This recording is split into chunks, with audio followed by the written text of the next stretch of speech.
आप ये कहिए कि आपकी लड़ाई किसी से नहीं है, आप सर्वमान्य नेता हैं, आप चुनाव जीतेंगे, लेकिन इस तरह का जो बयान है वो आपकी सेहत के लिए अच्छा नहीं है। और कम से कम किसी सांसद पद की जो मर्यादा है उस मर्यादा के विरुद्ध भी इसलिए है कि आप कोई जाहिल व्यक्ति तो है नहीं। तमाम स्थितियां जो हैं वो सुनील कुमार के फेवर में चीज़ें ले जाती हैं। उस हिसाब से सुनील कुमार कुशवाहा अपने निकटतम प्रतिद्वंदी कह लीजिए दीपक यादव जी से आगे चल रहे हैं, या राजन तिवारी उम्मीदवार होते हैं, है ना, तो 1000% आप मान लीजिए कि वो सीट निकल जाता है, महागठबंधन से निकल जाता है। तो इस वजह से आप ये मान के चलिए कि वहाँ बहुत कठिन है डगर पनघट की। अपने उलूल जुलूल बयान से वाल्मीकि नगर लोकसभा सीट के महागठबंधन के प्रत्याशी दीपक यादव ने अपने ही पैर पे कुल्हाड़ी चला लिया है। लड़ाई भाजपा से है, ना एनडीए से है, ना मेरी फुकाऊ बैल की औलाद से है, ठीक है ना। क्या बोलते हैं फुकावा, क्या बोलते हैं, कुछ बोलते हैं ना। वाल्मीकि नगर की सियासत अब बदल रही है, सियासी माहौल क्या है उस पर बात करेंगे editor in chief Gyaneshwar Gautam ji के साथ। पिछले दिनों ये विजिट पे थे, स्वागत है सर आपका। धन्यवाद। पिछले दिनों सर आपने वाल्मीकि नगर का विजिट किया था, उसको दर्शकों को बताइए। और अभी जो बयान दिया है दीपक यादव ने वहां के अभी जो सांसद हैं उनके खिलाफ, उस बयान के बाद सियासत का जो माहौल है, सियासी माहौल है, वो कितना इफेक्टिव है? देखिए, किसी भी मर्यादित व्यक्ति को इस तरह का बयान नहीं देना चाहिए, क्योंकि पुकाऊ बैल की औलाद, इंडिकेशन उनका किस तरफ था ये तो सारे लोगों ने देखा है, समझा है। आप ये कहिए कि आपकी लड़ाई किसी से नहीं है, आप सर्वमान्य नेता हैं, आप चुनाव जीतेंगे, लेकिन इस तरह का जो बयान है वो आपकी सेहत के लिए अच्छा नहीं है। और कम से कम किसी सांसद पद की जो मर्यादा है उस मर्यादा के विरुद्ध भी इसलिए है कि आप कोई जाहिल व्यक्ति तो है नहीं। हार्वर्ड यूनिवर्सिटी से आपकी पढ़ाई लिखाई हुई है और आप एक बड़े राजनीतिक परिवार से आपका रिश्ता है। आप डीपी यादव जी के दामाद हैं, आप एक बड़े कॉरपोरेट सेक्टर को चलाते हैं। तो मतलब ये बयान अगर कोई अनपढ़ अज्ञानी व्यक्ति दे तो लगता है कि चलो भाई ठीक है, इसके बोलचाल और इसकी बातचीत की भाषा ऐसी है। लेकिन दीपक यादव जैसे पढ़े लिखे संभ्रांत व्यक्ति के लिए इस तरह का बयान उनके लिए नुकसानदेह है। और आप देखिएगा सोशल मीडिया पे कि अभी खास करके ब्राह्मण समाज के जो लोग हैं, जैसे पिछली बार जो 22,000 से चुनाव हार गए थे परवेश मिश्रा जी का भी बयान हम लोगों ने देखा, उन्होंने भी बयान की निंदा की। राजन तिवारी बड़ा फैक्टर है वाल्मीकि नगर के लिए, क्योंकि वाल्मीकि नगर जो है वो ब्राह्मण बहुत इलाका है। तो ब्राह्मणों को नाराज करके, एक तो ऐसे ब्राह्मण बिदका हुआ है, महागठबंधन से, और ब्राह्मणों को नाराज करके आप चाहिएगा कि हम चुनाव जीत लें, ये संभव नहीं है। तो ऐसी स्थिति में आपको क्या लगता है कि दीपक यादव चुनाव फाइट कर रहे हैं, वो जीत जाएंगे चुनाव? कड़ी निंदा हो रही है, बयान के बाद पूरा सियासत का समीकरण पलट गया हुआ है। जीत और हार तो जनता तय करेगी, लेकिन इस बयान से उनका ग्राफ नीचे गया है। जो तेजस्वी यादव का जो कार्यक्रम हुआ था, उस कार्यक्रम में लोगों की जो भीड़ थी, उस हिसाब से आप देखिए तो ये एक अंदाजा लगाया जा रहा था। पिछले दिनों हम वाल्मीकि नगर की यात्रा पे भी थे और सुदूर ग्रामीण इलाकों में, अभी हम दिखाएंगे अपने दर्शकों को कि सुदूर ग्रामीण इलाकों में कैसे हम लोगों ने विजिट किया और कई स्थानों पे जाके हम लोगों से बात की। हालांकि एक चीज़ है कि इस बार पहली बार हमने महसूस किया कि लोग कैमरे के सामने बोलने से वो बात करते हैं, लेकिन कहते हैं नहीं, कैमरा मत चलाइए। अच्छा, बात उनके मन में है, लेकिन कैमरा चलाने के लिए, मैंने कैमरा सामने हो, ये वो कैमरे पे बोलने को तैयार। ऑफ रिकॉर्ड क्या बातें हुई, लोगों का क्या कहना? ऑफ द रिकॉर्ड हम लोगों से जो बातचीत हुई उसमें उस दिन भी हमको लगता था कि सुनील कुमार जो कि जदयू के उम्मीदवार हैं, वहाँ से जनता दल यूनाइटेड या एनडीए के उम्मीदवार कहिए, उनका पलड़ा भारी है। अच्छा, ऑफ कैमरा लोगों ने ये आपको बताया? नहीं, ऑफ कैमरा। दूसरा क्या है कि जो कास्ट लाइन पे, जो कि आपको मैं पहले भी कह चुका हूँ कि बिहार में जो राजनीति है वो जातिगत राजनीति से अलग होकर हम राजनीति की बात कर नहीं सकते हैं। और अगर हम चर्चा करेंगे पिछले चुनावों की भी, तो 2019 में दीपक जी भी चुनाव लड़े थे और किस पार्टी से? बहुजन समाज पार्टी से। अच्छा। और बहुजन समाज पार्टी से जब ये चुनाव लड़े थे तो इनको 62,963 मत इनको प्राप्त हुए थे, जो कि 6.1% है मात्र। और उस समय जो चुनाव जीते थे बैद्यनाथ महतो, जो कि सुनील कुमार के पिताजी जिनकी बीच में मृत्यु हो गई थी, तो फिर बीच में ये मध्यावधि चुनाव भी हुआ था। तो बैद्यनाथ महतो जी जो है, बैद्यनाथ महतो जी को 6,02,660 मत आए थे। और दूसरे नंबर पे शाश्वत केदार पांडे के पुत्र, मुख्यमंत्री उनको भी, शाश्वत केदार को भी 2,48,000 वोट आए थे और 2,48,044 वोट शाश्वत केदार को आए थे, जिसमें बहुत बड़ी संख्या ब्राह्मण वोटों की थी, क्योंकि केदार पांडे ब्राह्मणों के बड़े नेता थे और उनकी राजनीतिक पृष्ठभूमि पश्चिमी चंपारण में बहुत प्रगाढ़, बहुत मजबूत मानी जाती है। तो उस लिहाज से भी आप देखिए तो मुझे लगेगा आप ये महसूस करेंगे या जनता भी महसूस करती है। कुछ जो हमारे पास जातिगत एनालिसिस जो हमारे पास आए हैं, देखिए ब्राह्मणों की संख्या वहाँ हालांकि क्लियर तो नहीं है, लेकिन हमको लगता है कि ब्राह्मणों की संख्या वहाँ 2.5 लाख से ऊपर है। अच्छा, मतलब ब्राह्मणों के नेता है राजन तिवारी, ब्राह्मणों के नेता राजन तिवारी भी हैं, प्रवेश मिश्रा भी हैं। अरे जो आदमी, और राजन तिवारी ने, मैं आपको रोकना चाहूंगा, राजन तिवारी ने आरोप लगाया है कि हमारी बातचीत जो है दीपक यादव से हुई थी। एक निजी न्यूज चैनल पे बैठे हुए थे और सबों ने उस इंटरव्यू को देखा और उन्होंने आरोप लगाया कि मेरा जो लेन देन करना था वो लेन देन हो गया, टिकट तो अब हमको ही जाएगा। और राजन तिवारी ने उस न्यूज चैनल पे खुलेआम तौर पे कहा कि मैं एनडीए के साथ हूं और वहां से सुनील कुमार का मदद करूंगा। ऐसी स्थिति में आप बताइए कि क्या दीपक यादव चुनाव जीत पाएंगे? देखिए, मैंने आपको पहले कहा कि जीतना और हारना, जीत हार तो जनता तय करती है, लेकिन अगर 60% अगर आप मान लीजिए सुनील कुमार महतो का, तो 40% ही आप दीपक यादव को देके चलेंगे। 60% आज की तारीख में भी सुनील कुमार जो हैं वो मजबूत स्थिति में है। अच्छा, ये जो बयान आया है दीपक यादव ने जिस तरह से बोला है, सोशल मीडिया पे वायरल हो रहा है, इसमें एक इंटरेस्टेड बात सामने निकल करके आई है कि उनके ही दल के लोग, महागठबंधन के ही लोग, इंडिया गठबंधन के ही लोग, जो कांग्रेस में है, जो आरजेडी में है, जो सीपीआईएम मतलब अन्य पार्टियों में है, मुकेश सहनी की पार्टी में, वो सब लोग कड़ी निंदा कर रहे हैं और सबों का अंदरूनी मतलब नाखुशी इसलिए है कि ये टिकट बिका हुआ है। बयान तो ये निंदा के लायक है ही, और टिकट बिका हुआ है ये भी राजन तिवारी जी ने पिछले दिनों खुलासा इसका किया। राजन तिवारी पश्चिमी चंपारण में खास करके जो वाल्मीकि नगर लोकसभा सीट है उस पर उनका बहुत दबदबा है और बहुत ही निर्णायक भूमिका उनकी होती है उसमें। तो आप ये मान के चलिए कि राजन तिवारी का समर्थन नहीं मिलना ये दीपक यादव के लिए नुकसानदेह रहेगा। प्लस कुशवाहा मतों की संख्या भी वहाँ अच्छी है और थारू मतदाता की संख्या भी वहाँ अच्छी है और थारू मतदाता को तो लोग सीधे नीतीश जी के साथ जोड़ के चलते हैं कि उन्होंने काम भी किया उस क्षेत्र में उन्होंने काम भी किया है।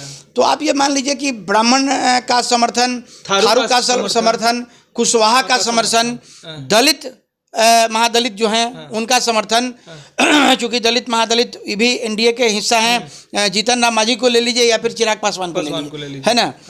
तो पलड़ा ज़्यादा भारी दिखता है सुनील कुमार का। अच्छा। ऐसे उस समय हालांकि हम आपको बताएं कि मुस्लिम मतदाता की संख्या भी 2.5 लाख से ज़्यादा है और करीब 1.5 लाख मतदाता यादव मतदाता भी वहाँ हैं, 1.5 लाख से थोड़े ज़्यादा होंगे। तो लड़ाई इंटरेस्टिंग है, लेकिन झुकाव जो है वो सुनील कुमार की तरफ दिखता है, कॉर्पोरेट कल्चर से। और आपको बता दें कि जो ट्रेंड अभी चल रहा है तो उस ट्रेंड के हिसाब से आप मान लीजिए कि 2 बजते चीज़ें स्पष्ट होने लगेंगी और सुनील कुमार कुशवाहा जो हैं वो अच्छी बढ़त बना के चुनाव को अपने पक्ष में कर सकते हैं। दीपक यादव कॉर्पोरेट कल्चर से आते हैं और वाल्मीकि नगर क्षेत्र के लोगों, एक चीज़ मैं आपको बताऊं कि जैसे हमारी जो उस दिन वहाँ लोगों से बातचीत हो रही थी, लोगों के मन में एक बड़ा भयानक संशय है। उस संशय ये है कि नॉर्मल अमूमन कोई पब्लिक, कोई जनता अगर मिलना चाहे तो उनको मिलने में 2 दिन लग जाता है दीपक यादव से अपॉइंटमेंट लेने में, क्योंकि कई तरह के प्रोटोकॉल्स हैं। और सही बात है भाई, बड़े आदमी हैं, कॉर्पोरेट कल्चर चलाते हैं, एमडी हैं और ऐसे ही नहीं ऐसे भी उनके कई कारोबार हैं। तो ये लोगों में संशय है। दूसरा क्या है कि चीनी मिल के साथ एक चीज जो है वो बड़ा कॉमन है। अच्छा। कॉमन ये है कि साहब वो कटिंग जो करते हैं लोग ना, कि मान लीजिए हमारा जो वजन हुआ, तो वजन हमारा अगर सपोज कीजिए कि हमारा 20 कुंटल या 25 कुंटल हुआ, तो उसमें से 5 कुंटल कम कर दिए, काट दिया जाता है। ये हर चीनी मिल में होता है। अच्छा। तो कुछ लोगों ने मतलब किसानों की नाराजगी है। किसानों की नाराजगी है। हालांकि देखिए किसानों की नाराजगी भी है और किसान इनसे बहुत खुश भी नहीं है। खास करके जो बड़े किसान हैं, बड़े किसानों से भी हमारी बातचीत हुई। कुछ तो ऐसे किसानों से बातचीत हमारी हुई जिन किसानों के बारे में लोग ये जानते हैं कि वो उनसे बहुत करीब हैं। अच्छा। है ना। लेकिन नाम नहीं डिस्क्लोज करने की शर्त पे उन्होंने बताया कि भाई हम अपना वोट या हमारी जाति का जो वोट है वो वोट राजद को हम लोग नहीं देंगे, राष्ट्रीय जनता दल को नहीं जाएंगे। तो ये एक कठिन परिस्थिति हो सकती है दीपक यादव के लिए। तो आज दीपक यादव के लिए जनता जो है मिल नहीं पाती है, कॉर्पोरेट कल्चर होना। आपको क्या लगता है कि चुनाव अगर दीपक यादव मतलब एट लास्ट ये सारे समीकरण को अगर हम हटा दें और चुनाव अगर दीपक यादव जीत जाते हैं, तो क्या वो जनता से रूबरू होते रहेंगे, जनता से मिलते रहेंगे, जनता की जो समस्याएं हैं उसको उठाते रहेंगे? कितना आपको दिखता है, कितना झलकता है? देखिए दीपक यादव के बारे में जो एक प्लस पॉइंट वहां समझ में आया कि कोरोना के टाइम में उन्होंने लोगों की मदद की थी। ये एक प्लस पॉइंट है उनका। तो राजनीतिक महत्वाकांक्षा है। पिछली बार भी बहुजन समाज पार्टी से चुनाव लड़े थे, 6% वोट भी आया था। तो ये एक उनके साथ एक प्लस पॉइंट है ना। ये प्लस पॉइंट किस लेवल तक वो उनको आगे मदद कर सकता है, क्योंकि देखिए बिहार की राजनीति में अभी जैसे आप देखेंगे चारों तरफ नरेंद्र मोदी के नाम की लहर है। एक सभा अगर हो जाए वाल्मीकि नगर में नरेंद्र मोदी का, तब बताइए चुनावी समीकरण क्या होगा? देखिए वाल्मीकि नगर में एक सभा हो जाएगी तो फिर इनके जीत का परसेंटेज सुनील कुमार का, अगर नरेंद्र मोदी की सभा हो जाती है तो इनके वोट मतलब जीतने की संभावना जो है वो 80% हो जाएगी, 80%। और वैसे नीतीश कुमार तो हमेशा जो है छुट्टी मनाने वाल्मीकि नगर ही जाते हैं, और उनकी भी सभा हो जाए तब क्या होगा? देखिए नीतीश जी के भी वहां जाने से, चूंकि उस क्षेत्र पर नीतीश जी का अच्छा प्रभाव है। और दूसरा क्या है कि आज की तारीख में नीतीश जी अगर वहां पहुंचेंगे तो एनडीए के स्टार प्रचारक के तौर पर जाएंगे। है ना। मतलब कि नरेंद्र मोदी का समर्थन, भारतीय जनता पार्टी का समर्थन, जनता दल यूनाइटेड का समर्थन, चिराग पासवान का समर्थन, ये उपेंद्र कुशवाहा का समर्थन। तो ये तमाम स्थितियां जो हैं वो सुनील कुमार के फेवर में चीजें ले जाती हैं। लेकिन दीपक यादव भी मजबूत उम्मीदवार हैं, दबंग उम्मीदवार हैं, पैसे वाले उम्मीदवार हैं। है ना। जैसे कि आरोप अगर राजन तिवारी ने लगाया कि साहब पैसे का लेन देन हुआ, तो निश्चित तौर पे पैसे का लेन देन हुआ होगा। और जिन मतदाताओं ने भी, जो भी लोग ये जान लेते हैं कि साहब फला आदमी जो है, राजनीति में जो हम लोगों ने नजदीक से देखा है, तो जो ये जान लेते हैं कि साहब सामने वाला जो उम्मीदवार है सेटिंग से धनाढ्य है, सेटिंग से आया है, पैसे से आया है, तो लोग उसको लूटने का प्रयास करते हैं। मतलब लेंगे, खाएंगे, पिएंगे और वोट अपने मर्जी से देंगे। अपनी मर्जी से देंगे। चलिए ठीक है। तो ये स्थिति देखने को मिलेगी। लेकिन कुल मिला के वर्तमान आज का जो वर्तमान है उस हिसाब से सुनील कुमार कुशवाहा अपने निकटतम प्रतिद्वंदी कह लीजिए दीपक यादव जी से आगे चल रहे हैं। और ये जो बयान आया है, दर्शक जो हमारे देख रहे हैं उस बयान को बार बार, देखिए इस बयान के बारे में मैंने पहले भी आपको कहा कि इस तरह के बयान से दीपक यादव को बचना चाहिए। और इस तरह का बयान उनके लिए, पढ़े लिखे लोग काफी नाराज हैं इस बयान से। नाराज हैं। देखिए खास करके आपको एक बात बताए ना, मैं फिर इस बार दोहरा रहा हूँ, एक कैलकुलेशन भी मैं आपको बता देना चाहता हूँ कि 2019 में टोटल 10,32,090 वोट पोल हुए थे। है ना। और इसमें 65% टोटल जो वोटर्स हैं उसका टोटल टर्नआउट हुआ था। 65% वोट गिरे थे, जिसमें 6,02,660 वोट जो है वो आया था बैद्यनाथ महतो को, शाश्वत केदार को 2,48,000 और दीपक यादव को 6,29,000 वोट आया था। दीपक यादव को 62,963, सॉरी मैंने 6 लाख बोल दिया। तो सुनील कुमार, अच्छा यही 2020 में जब आप चले आइए तो जो वोट का परसेंटेज था 65%, वो 65% घट के आ गया 58% पर। मतलब 7% वोट जो है वो डाउन हुआ। नहीं, उसमें दीपक जी चुनाव नहीं लड़े थे। तो इसमें सुनील कुमार चुनाव लड़े थे और सुनील कुमार को वोट आया। सुनील कुमार पहली बार चुनाव लड़े थे, उस वक्त सिंपैथी वोट भी उनके साथ था, पिता मर गए थे। फिर इनको वोट आया था 4,03,360 वोट। मैंने टोटल जो वोट था उसका 38.8%। और प्रवेश कुमार मिश्रा, इनको आया था 35.95%। मैंने 22,000 वोट से ये जीत हुई थी। अब आप इस कैलकुलेशन को देखिए, अगर कोई ब्राह्मण उम्मीदवार वहां होता अगर कोई ब्राह्मण उम्मीदवार वहां होता या राष्ट्रीय जनता दल वहां से अगर किसी ब्राह्मण को उम्मीदवार बनाई थी तो जीत जाती, तो निश्चित तौर पे वो सीट जीत जाती। हमको एक बात समझ में नहीं जो आती। परवेश मिश्रा को जो वोट मिला था और 22,000 वोट से वो हारे थे, उन्होंने भी इनकी बयान की कड़ी निंदा की है। उन्होंने भी कड़ी, आप एक बात समझिए, तो एक नेता का दूसरे नेता पर जो बयान आता है उसका कड़ी निंदा करना मतलब साफ तौर पे जाहिर करता है कि भाई हम तुम्हारे साथ देखिए एक बात आप समझिए, किसी भी स्थिति में वहां का ब्राह्मण राजनीति करने वाला व्यक्ति या ब्राह्मण समुदाय जो है वो अपना वोट दीपक यादव को नहीं देगा, क्योंकि दीपक यादव के जीतने के बाद वहाँ के ब्राह्मण राजनीति, वहाँ की जो ब्राह्मण समुदाय की राजनीति है वो राजनीति समाप्त हो जाएगी। अब आप ये समझिए कि जब सिंपैथी वोट था सुनील कुमार के साथ, उस समय परवेश मिश्रा को 3,80,000 वोट आया। उस समय सिंपैथी वोट था तब परवेश मिश्रा को 3,80,000 वोट आया। आज अगर परवेश मिश्रा उम्मीदवार होते या राजन तिवारी उम्मीदवार होते, है ना, तो 1000% आप मान लीजिए कि वो सीट निकल जाता, महागठबंधन से निकल जाता। अच्छा, है ना।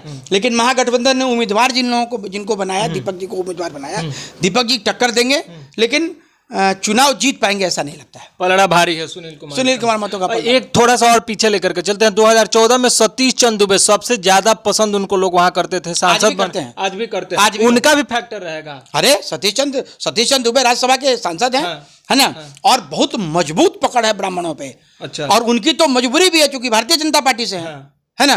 तो इस वजह से आप ये मान के चलिए कि वहाँ बहुत कठिन है डगर पनघट की। अच्छा, तो आपने देखा कि अभी जिस तरह से हम लोगों ने कास्ट एनालिसिस किया और अभी जो दीपक यादव का बयान आया था जो तेजी से वायरल आ रहा है, इन सभी चीजों को समझने के बाद साफ तौर पे जाहिर होता है कि दीपक यादव के लिए अब रास्ता कठिन हो गया है, मुश्किल की घड़ी आ गई है और सुनील कुमार का पलड़ा भारी हो गया है और दिन के 2 बजे तक शायद सुनील कुमार इस नैया को पार कर जाएंगे और फिर से लोकसभा पहुंच जाएंगे। तो बने रहिए आप हमारे साथ, देखते रहिए फाइनल पोस्ट। कैसा लगा हमारा एनालिसिस कमेंट जरूर कीजिएगा, लाइक कीजिए, सब्सक्राइब कीजिए और फिर हम इसी तरह का खबर आपके सामने लेकर आते रहेंगे। बहुत बहुत धन्यवाद।